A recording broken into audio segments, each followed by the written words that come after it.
పరలోకపు తండ్రి, పరిశుద్ధమైన దేవా, నీకు వందనాలు. మరొక దినమును మీద మాకు అనుగ్రహించిన విధానం బట్టి కూడా స్తోత్రము చెల్లిస్తున్నాను. దైవ మర్మములు జూలై 4th దినము నాడు మా కొరకు సిద్ధపరిచిన సందేశం ద్వారా మాట్లాడమని, ధైర్యపరచమని, ఆదరించమని, ఆశీర్వదించమని, సరిచేయమని, సరిదిద్దమని, మీ స్వరాన్ని మీ చిత్తాన్ని ఎరుగునట్లు కృప చూపించమని ప్రభువైన యేసుక్రీస్తు వారి నామం పేరిట ప్రార్థించి వేడుచున్నాము తండ్రి. ఆమేన్. దైవుని భక్తిశంకర్ రాసినటువంటి దైవ మర్మం జూలై 4వ తేదీ. చంచల బుద్ధి గలవారు వివేకులగుదురు, సనుగువారు ఉపదేశమునకు లోబడుదురు. యెషయా గ్రంథము 29వ అధ్యాయం 24వ వచనం. 6వ శిఖరం. ఈ లోక సంబంధమైన గొప్ప పాండిత్యము సంపాదించి వాడైనప్పటికీ మత్తయి సువార్త 13వ అధ్యాయం 17వ వచనం అనుసరించి పర సంబంధమైన లోతైన మర్మములు నేర్పించబడవలసిన అవసరత నీకున్నది.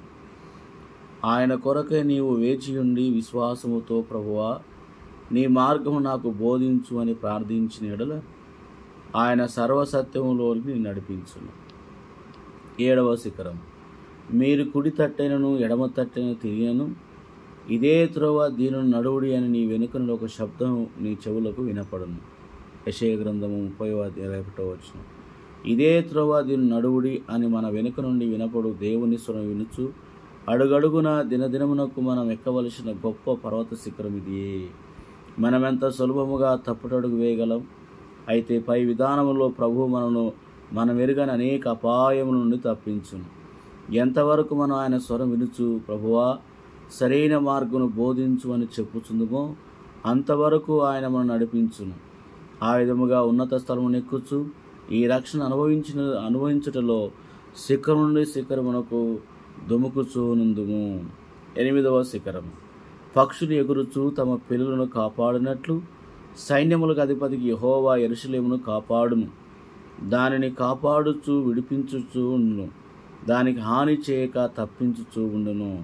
యెషయా గ్రంథము 31వ అధ్యాయం 5వ వచనం.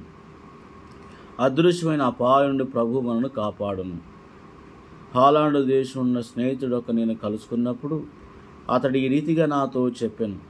ఒకనాటి రాత్రి చీకట్లో అతడు తన కారు నడుపుచూ వెళుచుండగా అకస్మాత్తుగా తనకెదురుగా వచ్చున్న మరి ఒక కారును చూచెను.